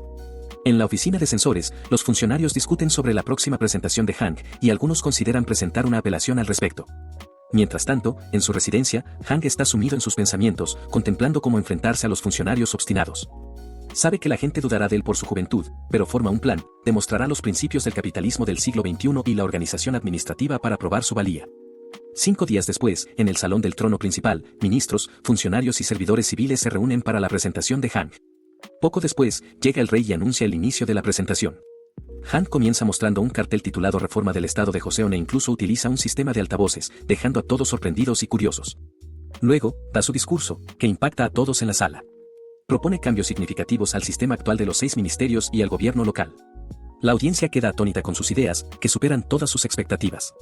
La mayoría de los presentes, incluidos muchos ministros, empiezan a reconocer la brillantez de Han, aunque algunos, como el inspector general, siguen pensando que está loco. A pesar de la admiración que genera su discurso, Han sabe que todavía le queda un largo camino para que sus ideas se implementen. Concluye su exposición política, dejando a todos los ministros conmocionados e impresionando incluso al rey. Han explica que sus ideas se inspiran en las escrituras de los antiguos sabios y en las obras de pensadores occidentales. El rey lo felicita, admitiendo que ni siquiera él había considerado esas perspectivas.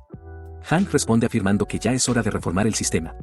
El rey finaliza la discusión política, pero el consejero estatal en jefe, Ryu Jung-hun, queda atónito por el giro de los acontecimientos. Siente la necesidad de presentar una apelación, acusando a Han de utilizar palabras llamativas mientras ignora los valores y costumbres tradicionales. Sentimientos similares surgen entre los oficiales del cuerpo de censores, quienes comienzan a considerar la idea de buscar un reemplazo para el príncipe heredero. Argumentan que deben exponer las deficiencias de la oficina tutorial, responsable de la educación de Yan. Yan concluye sus puntos de vista políticos, dejando a los ministros divididos. Algunos están firmemente de acuerdo con su postura progresista, reconociendo la necesidad de reformas e innovación, mientras que otros permanecen en oposición, acusándolo de abandonar los valores tradicionales en favor de influencias extranjeras.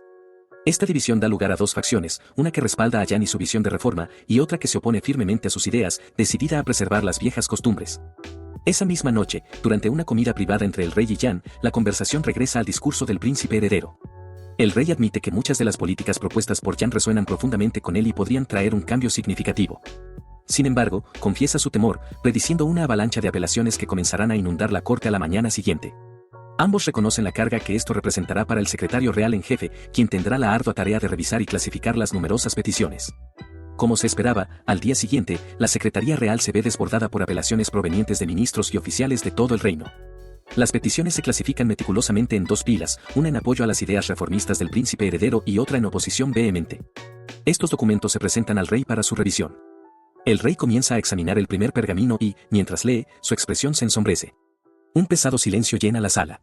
Sin dudarlo, llama al jefe de los eunucos y le ordena que convoque a Yan de inmediato. Poco después, Yan llega a la Asamblea Real en respuesta a la convocatoria. La atmósfera es tensa mientras el rey le informa que muchos oficiales han malinterpretado o no han comprendido el sentido de su discurso anterior. Para abordar esto, el rey instruye al consejero estatal en jefe, Ryu Jung-jun, que lea su apelación en voz alta ante el príncipe heredero en la corte. Con una actitud compuesta, Ryu Jung-jun comienza a leer su apelación. Destaca lo que percibe como fallos e inadecuaciones en las ideas propuestas por Yan, argumentando que se desvían demasiado de la tradición y socavan los valores establecidos del reino. Al terminar, murmullos recorren la asamblea, algunos están de acuerdo, mientras otros esperan la reacción de Yan. Yan, permaneciendo tranquilo, se inclina respetuosamente ante el rey y solicita permiso para responder, el cual le es concedido. Con una confianza medida, Yan desmantela las críticas de Ryu Jung-jun, abordando cada punto con hechos concisos y razonamientos lógicos. Cita precedentes históricos, datos económicos e incluso enseñanzas filosóficas para respaldar sus argumentos, demostrando hábilmente cómo sus políticas se alinean tanto con las tradiciones del reino como con las demandas de la era actual. Cuando Yan concluye, la corte queda en silencio. El peso de sus argumentos deja poco espacio para la refutación. Incluso con la insistencia del rey para ofrecer una respuesta contraria, Raju Yun se encuentra incapaz de formular una réplica convincente. Su confianza inicial se desvanece en un visible malestar, ya que el razonamiento y las pruebas presentadas por el príncipe no dejan margen para la disputa. Al final, Raju Yun no tiene más opción que ceder, reconociendo que la perspectiva de Yan es válida y está bien fundamentada. El rey, observando el intercambio, elogia a Yan por su habilidad para defender sus ideas con tanta elocuencia. Se hace evidente que muchas de las otras apelaciones en contra de las ideas del príncipe heredero están igualmente fundamentadas en interpretaciones estrechas y sesgos personales, reflejando los argumentos del consejero estatal en jefe. La asamblea toma un giro dramático cuando el rey selecciona una apelación peculiar, notablemente distinta en tono y contenido al resto. Ordena a Yan que la lea en voz alta. Mientras Yan revisa la apelación, su expresión se ensombrece. Al terminar, se dirige a la corte con una recomendación inusualmente firme: el autor de esta apelación debe enfrentar un castigo severo. Esta declaración inesperada sorprende a los ministros, que se muestran desconcertados ante la postura firme del príncipe heredero. Yan elabora su posición, explicando que, en todos sus estudios de las enseñanzas de los sabios y de las doctrinas políticas que dejaron, no existe precedencia ni justificación para lo escrito en la apelación. Condena la sugerencia como un acto de deslealtad que socava no solo al príncipe heredero, sino también la estabilidad misma del reino. Insiste en que tal acto es una grave ofensa que no puede quedar impune. El inspector general intenta desafiar la afirmación de Yan, expresando su desaprobación hacia el castigo propuesto. Esto lleva a un intercambio acalorado entre ambos, con Yan defendiendo resueltamente su posición, mientras el inspector general cuestiona las implicaciones de una medida tan severa. La discrepancia crece en intensidad, lo que obliga al rey a intervenir en busca de claridad. El rey ordena al jefe de censores que lea en voz alta la sección omitida de la apelación, recordando a la asamblea que ésta provino de la oficina de los censores. Visiblemente incómodo, el jefe de censores toma el pergamino y comienza a leer. A medida que avanza por el contenido, su rostro se torna pálido, y un pesado silencio se instala en la sala. Al finalizar, se disculpa de inmediato ante el rey, explicando que la apelación refleja la opinión personal de su autor y no representa las perspectivas colectivas de la oficina de los censores. El rey, con evidente desagrado, anuncia que tomará tiempo para decidir un castigo adecuado para el autor. Tras el final de la asamblea, murmullos llenan los pasillos mientras los oficiales se acercan al jefe de censores, exigiendo saber qué decía la apelación para provocar una reacción tan severa. Sin embargo, el jefe de censores no ofrece ninguna explicación. En su lugar, abandona abruptamente el lugar y busca al autor de la apelación. Al encontrarlo, el jefe de censores lo confronta con una ira desenfrenada, cuestionando por qué escribió palabras tan imprudentes, como sugerir que el príncipe heredero debería ser reemplazado. Su furia proviene no solo de la deslealtad del autor, sino también de las posibles repercusiones para toda la oficina de los censores, que ahora enfrenta un escrutinio debido a las acciones de un solo individuo. El autor de la apelación, lejos de mostrar remordimiento, defiende desafiante sus acciones. Afirma que permitir que Yan permanezca como príncipe heredero es un grave error, acusándolo de abandonar los principios neoconfucianos y sucumbir a influencias heréticas. El jefe de censores y los otros oficiales presentes quedan atónitos por la audacia del escritor. Profundamente preocupado, el jefe de censores reflexiona sobre cómo una persona así pudo haber llegado al rango de oficial. Lamentando la decadencia en la calidad del gobierno y preguntándose si la columna vertebral moral de su burocracia se ha erosionado por completo. Mientras tanto, en su residencia, Yan contempla los eventos de la asamblea. Reflexiona sobre la resistencia que enfrenta, particularmente de oficiales mayores como el consejero estatal en jefe. Aunque la hostilidad de estos lo frustra, Yan racionaliza su ira como una respuesta predecible a sus puntos de vista progresistas. Entiende que sus ideas desafían tradiciones profundamente arraigadas y amenazan las estructuras de poder que muchos están desesperados por proteger. En lugar de desanimarse, Yan resuelve tomar medidas decisivas. Decide escribir su propia apelación, detallando su visión para el reino y respondiendo a las críticas que se han dirigido en su contra. Su determinación impulsa una oleada de productividad mientras redacta meticulosamente múltiples apelaciones que abordan varios aspectos de su postura política y las reformas que considera necesarias para el progreso de la nación. Más tarde, el eunuco en la residencia de Yan reúne la pila de apelaciones y las entrega a la Secretaría Real. Al ver el volumen de documentos, los oficiales de la Secretaría suspiran colectivamente con desesperación, dándose cuenta de que los escritos del príncipe heredero aumentarán significativamente su ya abrumadora carga de trabajo. Resignados a otra larga noche de clasificación, revisión y categorización, se preparan en silencio para el arduo esfuerzo, sabiendo que no regresarán a casa pronto. En la siguiente asamblea, las numerosas apelaciones de Yan son presentadas al rey. Divertido por los esfuerzos determinados del príncipe heredero, el rey decide aprovechar la oportunidad para destacar su iniciativa. Pide al consejero estatal en jefe que lea una de las apelaciones y ordena al jefe de eunucos que entregue el resto al ministro de Hacienda, quien debe leerlas en voz alta para la asamblea. Las apelaciones revelan la defensa de Yan hacia sus políticas, particularmente su adhesión a ciertos principios legalistas. Argumenta que, aunque sus métodos puedan divergir de los ideales neoconfucianos tradicionales, están destinados en última instancia a la prosperidad y estabilidad del reino. Intrigado, el rey anima a los ministros a deliberar sobre los argumentos de Yan, enfatizando la importancia de comprender sus intenciones antes de formar juicios. Les encarga considerar cuidadosamente las apelaciones y ofrecer respuestas reflexivas, estableciendo un tono de reflexión medida en lugar de críticas apresuradas. Unos días después, Yan da un paseo tranquilo con su eunuco, sintiendo alivio tras expresar finalmente sus pensamientos e ideas ante la corte. Su momento de calma se ve interrumpido cuando encuentra al secretario real en jefe desplomado en el suelo, rodeado de oficiales preocupados que intentan reanimarlo. La extenuación del secretario se atribuye al implacable flujo de apelaciones, que lo ha mantenido trabajando sin descanso. Yan observa la escena con una mezcla de culpa y determinación, comprendiendo el nivel de presión que sus esfuerzos han ejercido sobre la maquinaria administrativa. Yan también reconoce la importancia de ganar el apoyo público para sus iniciativas. Reflexiona que uno de sus mayores desafíos es demostrar la efectividad del procedimiento de variolación, un método revolucionario pero controvertido destinado a combatir la viruela. Resuelve ser paciente, entendiendo que el tiempo y los resultados serán sus mayores aliados para convencer tanto a la corte como al pueblo sobre los méritos de sus propuestas. Unos días después, durante otra asamblea, comienzan a surgir informes sobre el éxito de la variolación. Se destaca que, en las regiones donde se ha implementado el procedimiento, la incidencia de la viruela ha disminuido drásticamente. Estos resultados prometedores generan un considerable debate entre los ministros y pronto se presenta una apelación solicitando que la variolación se extienda a otras regiones del reino. A pesar del creciente optimismo, el rey decide proceder con cautela. Reconoce los informes, pero aconseja esperar datos más completos que confirmen la eficacia y seguridad a largo plazo del procedimiento antes de tomar la decisión de implementarlo a mayor escala.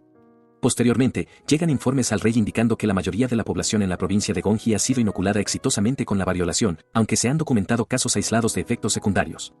A pesar de estos pequeños contratiempos, las apelaciones provenientes de provincias vecinas comienzan a inundar el palacio, con funcionarios locales y residentes deseosos de adoptar el procedimiento. Consciente de la creciente demanda, el rey convoca a sus ministros para deliberar sobre si expandir los esfuerzos de inoculación por el bienestar de la población. Sin embargo, el consejero estatal en jefe expresa fuertes reservas. Argumenta que los recursos financieros del reino ya están al límite, especialmente con la llegada del invierno. Según él, una expansión del programa agravaría la presión sobre el tesoro y podría provocar disturbios, especialmente si se imponen tarifas a los oficiales académicos para financiar la iniciativa. Su oposición refleja su escepticismo sobre la eficacia a largo plazo del procedimiento, insistiendo en que los riesgos superan los beneficios en esta etapa. Días después, otro desarrollo cambia el rumbo de las opiniones. Llega la noticia de que figuras influyentes en diversas regiones, inspiradas por el éxito de la variolación en Gongji, han comenzado a donar ganado, particularmente vacas, para apoyar el esfuerzo. La generosidad de estos benefactores demuestra una creciente confianza pública en el procedimiento y refuerza su potencial para una implementación más amplia. El rey, alentado por este apoyo popular, declara su intención de proceder con una expansión nacional de la variolación. Encarga a los ministros redactar los planes necesarios para garantizar el éxito del programa. A pesar del impulso positivo, el consejero estatal en jefe sigue siendo un oponente vocal. Reitera sus preocupaciones sobre la capacidad financiera del reino y el posible rechazo de la clase oficial si se imponen impuestos o tarifas adicionales para sostener el programa. También cuestiona la verdadera eficacia de la variolación, advirtiendo que una expansión prematura podría provocar consecuencias imprevistas. Sin embargo, su continua resistencia pone a prueba la paciencia del rey. Frustrado por la postura obstruccionista del consejero, la ira del rey estalla. Desestima sus argumentos como temores infundados y le ordena que guarde silencio. La furia del rey aumenta al darse cuenta de que, a pesar de sus repetidas afirmaciones de que la variolación es incierta, tanto el consejero estatal en jefe como los ministros ya se han asegurado de que ellos y sus familias estén inoculados. La hipocresía los enfurece, y al confrontarlos, los ministros se inclinan apresuradamente y ofrecen disculpas, reconociendo su duplicidad. Sin embargo, el rey está más allá de la conciliación, los denuncia como hipócritas y les ordena que abandonen la asamblea. Su enojo sigue sin disminuir mientras él mismo se retira, rehusándose a permanecer en su compañía.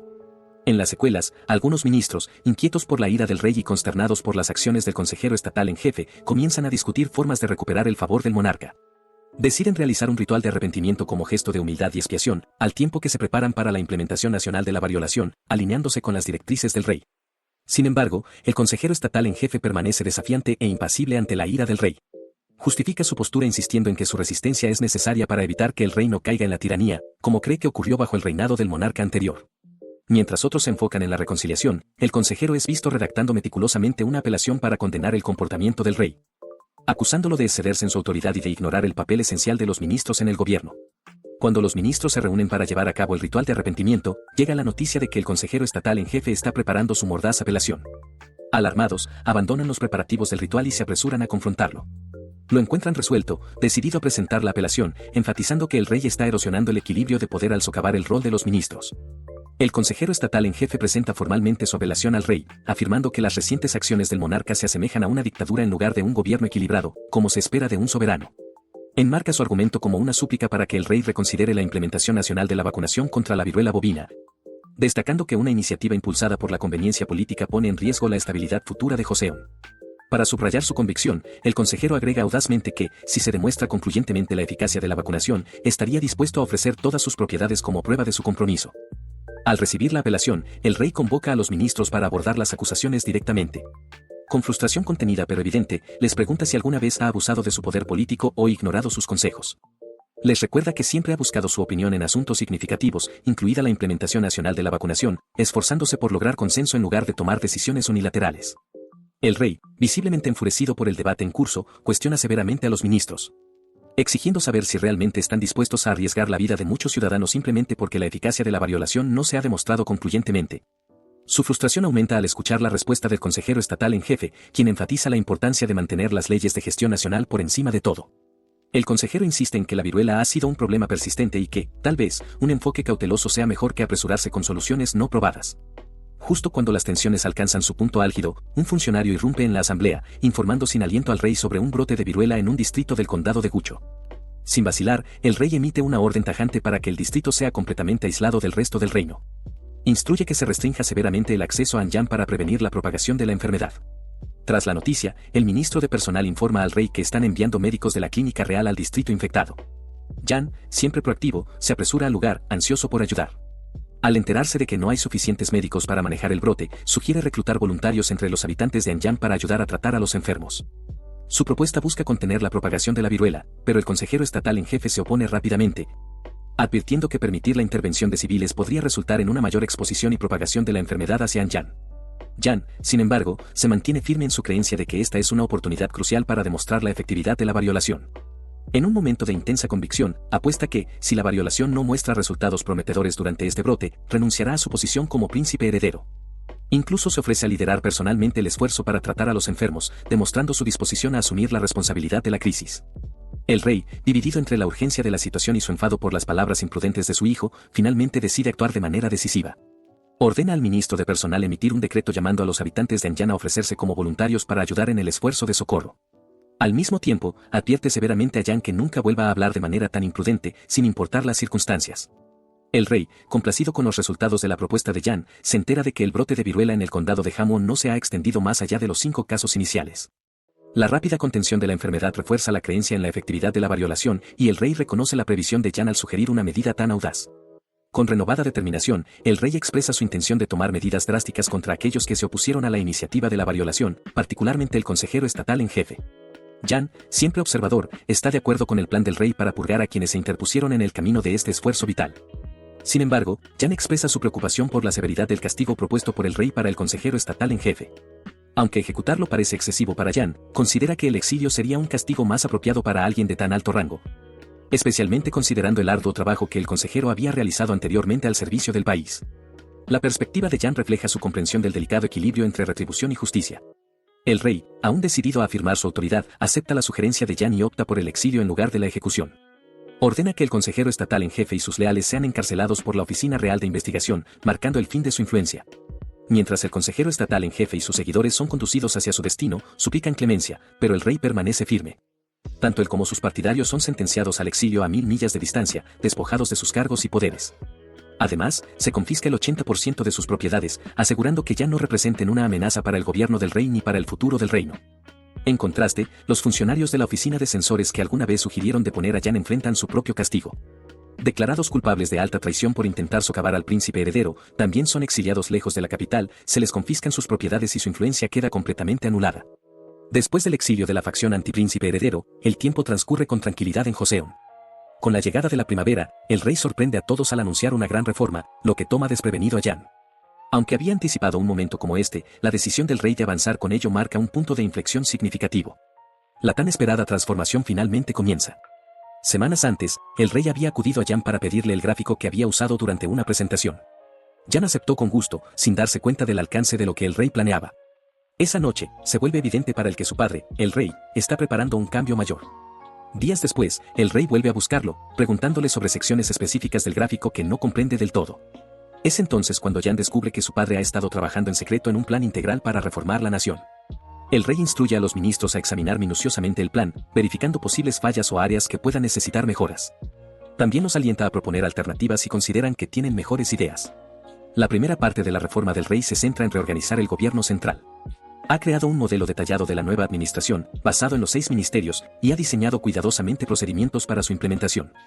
Esta reorganización busca optimizar el gobierno central y distribuir el poder de manera más eficiente. La segunda reforma se enfoca en la reestructuración de las organizaciones administrativas locales. Según este plan, cada condado deberá establecer su propio organismo administrativo local, lo que permitirá una mejor gestión de los asuntos locales. Después de discutir el potencial del comercio y la industria, el rey se dirige a Jan con una nueva idea. Reconoce que expandir el comercio más allá de las fronteras del país no solo impulsaría la economía, sino que también fortalecería su autoridad más rápidamente que confiando en los nobles tradicionales. Jan sugiere establecer un banco nacional para resolver el problema del capital necesario para expandir el comercio y el comercio. El rey acoge positivamente la idea. El Banco Nacional, como reforma final en la gran reestructuración del rey, servirá como una herramienta clave para facilitar el crecimiento económico, consolidar el poder del rey y romper la dependencia tradicional de las antiguas clases élite. Con la reforma en pleno desarrollo, la cantidad de funcionarios necesarios para respaldar el nuevo sistema aumenta rápidamente. La Corte Real se esfuerza por encontrar personas talentosas que puedan ocupar estos nuevos puestos y ayudar a implementar las reformas del rey. Sin embargo, encontrar tales talentos resulta ser un desafío. A medida que se implementan las reformas, surgen problemas grandes y pequeños en todas las áreas. Las regiones locales enfrentan dificultades para adaptarse y hay contratiempos en todos los niveles. Aunque los cambios administrativos son prometedores, traen consigo complicaciones inesperadas. Ese progreso lento toma mucho tiempo, las reformas tardan en establecerse por completo, y solo 15 años después el nuevo sistema comienza a mostrar resultados sólidos. Jan, al ver cómo el peso de la reforma recae fuertemente sobre su padre, aconseja al rey buscar la asistencia del Salón de los Sabios. Cree que la experiencia de los eruditos podría ayudar a aliviar parte de la carga y ofrecer nuevas perspectivas para perfeccionar aún más las reformas. Sin embargo, el rey se mantiene firme en su creencia de que, al comprender personalmente cada aspecto de los cambios, logrará los mejores resultados. Argumenta que la participación directa y un conocimiento profundo de todo el proceso garantizarán que no se pase por alto ningún detalle. A pesar de la sugerencia de Jan, el rey sigue resuelto y asegura que continuarán con las reformas bajo su supervisión directa. Juntos, se dirigen a la Corte Real, donde los espera la siguiente fase de su ambicioso plan de transformación. El rey llega a la residencia de Jan visiblemente preocupado por un aspecto de la reforma que faltaba en el gráfico de presentación de Jan, el ámbito militar. Señala que no se mencionaron cuestiones militares, algo que considera crucial para el futuro de la nación. Jan responde con calma, explicando que, si hubiera incluido asuntos militares en la presentación, solo habría provocado un revuelo aún mayor entre los funcionarios. Las reformas militares, especialmente el fortalecimiento del poder naval, son temas altamente sensibles, y Jan sabía que abordarlos prematuramente podría causar más divisiones. A medida que profundizan en la discusión, Jan propone un cambio radical en la estrategia militar de la nación, fortalecer las fuerzas navales. Argumenta que las fuerzas militares de Joseon están actualmente enfocadas en la tierra, lo que deja a la nación vulnerable en términos de poder naval. Jan enfatiza que, en el futuro, el poder naval será vital para asegurar el lugar de la nación en el escenario mundial y para controlar las rutas comerciales marítimas. Para lograrlo, necesitan aumentar significativamente la producción de grandes buques militares y reforzar el número de efectivos navales. Una visión que el rey comprende pero también reconoce como un desafío financiero monumental. El rey señala el principal obstáculo, el presupuesto. Un incremento masivo de las fuerzas navales requeriría inmensos recursos financieros, algo de lo que ya carece la nación debido a las reformas en curso. Jan, siempre rápido para ofrecer soluciones, sugiere que podrían extraer minerales valiosos para financiar y sostener la expansión militar. Esto no solo proporcionaría los recursos necesarios para la construcción de barcos, sino que también crearía una base económica a largo plazo para el país. La propuesta de Jan se enfoca en excavar piedras y minerales cruciales para el avance tecnológico y militar. Inicialmente, el rey considera el oro, el cobre y la plata como los recursos más valiosos, pero Jan amplía la idea, recomendando extraer hierro, azufre, piedra caliza y un mineral llamado carbón. Estos materiales no solo son valiosos para el uso industrial, sino que también son esenciales para el desarrollo de tecnología militar. Jan destaca la importancia del azufre, explicando que es un material crítico para la defensa nacional, particularmente en la producción de pólvora y otras tecnologías militares. Sin un suministro confiable de azufre, la capacidad del reino para defenderse en el futuro podría estar gravemente comprometida. Mineros talentosos de las 8 provincias de Joseon se reúnen en Anjan en respuesta al decreto real. Para gestionarlos eficazmente, el rey establece una organización llamada la Agencia de Recursos, bajo el Ministerio de Comercio. A los mineros se les entrega una lista de minerales que deben buscar, con la promesa de recompensas si los encuentran con éxito. Esta iniciativa tiene como objetivo aumentar los recursos de la nación y respaldar tanto la expansión militar como el avance tecnológico. Mientras tanto, un eunuco informa a Jan que los delegados que fueron al Imperio Min han regresado. Entre los artículos que traen como obsequios, uno destaca un mapa de apariencia extraña. Cuando el rey y los ministros lo ven, quedan asombrados, sin estar seguros de su origen o propósito. El rey escucha atentamente mientras su hijo Jan explica cómo esos libros y mapas son cruciales para la gestión nacional. Yan detalla cómo realizó una delegación especial con el líder de la expedición que trajo registros y mapas de la gran expedición de Zheng. El eunuco que también acompañó a la delegación confirma su conexión con Zheng, declarando que fue un eunuco que dirigió el equipo de expedición bajo las órdenes del emperador Yongle del Imperio Ming. Zheng es una figura bien conocida en la China moderna, famoso por sus extensos viajes a Asia Sudeste, África y más allá. El rey aún está desconcertado sobre cómo pueden utilizarse estos mapas para la gestión nacional. Yan entonces explica que los mapas revelan información importante sobre los recursos de otros países, como los cuernos de búfalo necesarios para fabricar arcos y flechas. Estos recursos son esenciales, pero el Imperio Ming solía mostrarse reacio a proporcionarlos en cantidades suficientes. Con la ayuda de los mapas, la corte de Joseon puede ahora identificar otras regiones, como Ibit y Siam, donde podrían encontrar lo que necesitan. Los ministros comienzan a sentirse inquietos mientras Yan explica la importancia de los mapas y los libros. El rey empieza a comprender que Yan está intentando que se dé cuenta de algo importante, pero entonces se pregunta cómo fue que su hijo obtuvo estos materiales del Imperio Ming, sabiendo que no entregarían algo tan valioso con facilidad. El rey relata cómo los eunucos engañaron al emperador Ming para que les diera esos mapas. Primero, presentaron al Imperio Ming valiosos regalos, como objetos preciosos, a cambio de cobre y hierro. Luego, pidieron astutamente los registros de Zheng, argumentando que deseaban aprender más sobre otros países. Tras cierta persuasión, el emperador Ming accedió a su solicitud. Resulta que el eunuco que trajo el mapa descubrió algo sorprendente, no era solo una copia, sino el registro original. El eunuco entregó el mapa al rey, quien notó que había una carta dentro. El rey le da la carta al príncipe heredero Yan para que la lea. Todos llegan a la conclusión de que el Imperio Ming pudo haber dejado deliberadamente el mapa, posiblemente como una forma de deshacerse de antiguos registros que ya no les eran útiles. El rey y Yan discuten las razones detrás de las grandes expediciones de Zheng. Concluyen que el emperador Ming, Yongle, llevó a cabo estos viajes a gran escala para lograr logros políticos. Yongle había llegado al poder a través de un golpe de estado y necesitaba demostrar su autoridad al pueblo. Las expediciones fueron una manera de mostrar su fuerza y expandir su influencia. Sin embargo, tras la muerte de Yongle, el nuevo emperador eliminó los registros de estas expediciones, probablemente para evitar que alguien repitiera un error tan costoso. Reconocen que el Imperio Ming utilizaba estas expediciones como una forma de enviar tributos y regalos, pero Yan señala que Joseon debería actuar de manera diferente. En lugar de ofrecer tributos, se centrarían en el comercio mutuo, realizando acuerdos que beneficien a ambas partes. Los ministros exigen una explicación sobre la idea de Yan de un comercio mutuo, queriendo entender cómo funcionará. Yan explica pacientemente que, al comenzar a comerciar con los mercaderes, podrán recolectar tarifas e impuestos. Este sistema permitirá a Joseon gestionar un comercio altamente rentable. Al controlar el comercio y recaudar estas tarifas, será posible importar grandes cantidades de bienes esenciales para el sustento del pueblo a precios bajos. La corte real tendría entonces el poder de controlar los precios mediante derechos exclusivos para vender ciertos productos. Al principio, uno de los ministros se muestra escéptico sobre el plan de Yan, cuestionando cómo funcionará en la práctica. Sin embargo, Yan les recuerda que hace mucho tiempo que no tienen pimienta en su comida. El ministro rápidamente guarda silencio, reconociendo que el argumento de Yan sobre la escasez de bienes es cierto. Yan enfatiza que, para obtener los bienes necesarios, deben comerciar de esta manera. Les asegura que esto mejorará la vida de la gente y eliminará la corrupción, aunque implique algunos riesgos. Tras la discusión, Yan se dirige al ministro de impuestos para preguntarle sobre los artículos que le había ordenado traer. El ministro responde que los artículos están almacenados en el almacén y el rey da permiso para que sean llevados al palacio. Cuando se presentan los artículos, se revelan grandes cantidades de azúcar. Yan explica que había comprado el azúcar a bajo precio fuera de Joseon, particularmente del Imperio Ming, donde la producción de azúcar es abundante y poco conocida en Joseon. Yan comienza a calcular cuánto beneficio podrían obtener vendiendo el azúcar fuera de Joseon. Estima que podrían ganar una cantidad sustancial de dinero, que luego podría reinvertirse en la economía. Uno de los ministros se opone a la idea de vender azúcar, argumentando que ya tienen miel y otros productos derivados de granos, y que agregar azúcar podría no ser necesario. Sin embargo, a medida que los otros ministros escuchan sobre los posibles beneficios del comercio de azúcar, comienzan a apoyar la idea. El príncipe heredero, al ver la emoción y los beneficios que el azúcar podría traer, decide que debe ser dado como recompensa a todos los que trabajan en el palacio, incluidas las sirvientas y los ministros, ya que la mayoría de ellos nunca lo ha probado antes. Unos días después, los ministros coinciden en que vender el azúcar sería una empresa rentable. Incluso el rey, después de probar el azúcar, se vuelve adicto a él y el príncipe heredero debe empezar a advertirle que no coma demasiado, temiendo que podría provocar diabetes.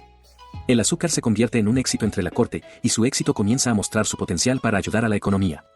Pronto, algunos ministros son invitados al palacio, ministros que el príncipe heredero nunca había conocido antes. Se entera de que algunos de ellos se habían retirado anteriormente y otros no estaban disponibles debido a los recientes incidentes. Se presentan al príncipe heredero y, especialmente, a Yan, quien escucha atentamente, sin estar seguro de quiénes son algunos de ellos. Mientras el rey está en conversación con los ministros, Yan nota una mención del consejero real Han Yisil. Se sorprende porque se pregunta si se trata del mismo Han Yong ese que él conocía. Jan empieza a pensar que este podría ser el momento en que los tan esperados Vengadores de Zeng finalmente hagan su aparición, y su mente corre mientras se pregunta qué papel podría jugar Isil en los planes del rey. Más tarde, en la residencia de Jan, se dirige con su eunuco al lugar del sastre real para encontrarse con Yong-se.